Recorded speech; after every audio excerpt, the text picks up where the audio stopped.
Joitakin vuosikymmeniä ja tarinamme Pikku Jussi oli muuttanut pienestä eteläsavolaisesta edelleen toista maailmansotaa käyvästä kaupungista etelään, aina maamme pääkaupunkiin saakka.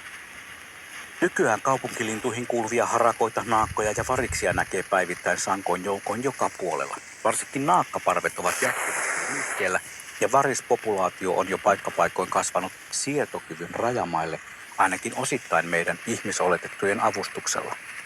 Siellä, missä itse nykyään asun, asustaa myös kymmenien, jos ei satojen variksien kolonia, jotka ilmestyvät paikalle kuin taiottuna tiettyjen koirankus-ulkoiluttajien lähtiessä liikkeelle.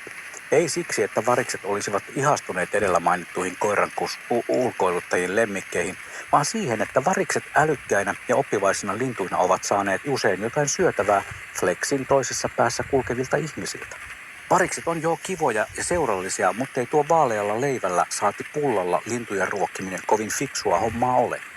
Nuoret varisyksilöt eivät kehity normaalilla tavalla helppoa, mutta vääränlaista sapuskaa nauttiessaan. Eräskin varisyksilö meidän huudiloilla lentelee vähän hontelosti valkoreunaisinen niin sanottuinen enkelin siipineen. Tämäkin tapaus lienee sitä erityistä luontosuhdettamme edustavaa toimintaa. Valitettavasti. Varislinnut ovat, kuten mainittua, erittäin fiksuja, kekseliäitä ja myös opportunisteja.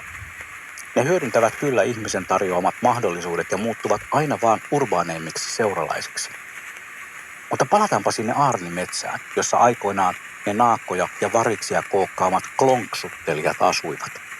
Osa kannasta asuu siellä luonnollisesti edelleen, mutta hyvin ovat korpitkin löytäneet tiensä niin sanotusti ihmisten ilmoille, eikä korpeista tykkäävän luontoinehmon tarvitse lähteä korpivaellukselle päästäkseen Kalevi Korpin ja kumppanien pariin.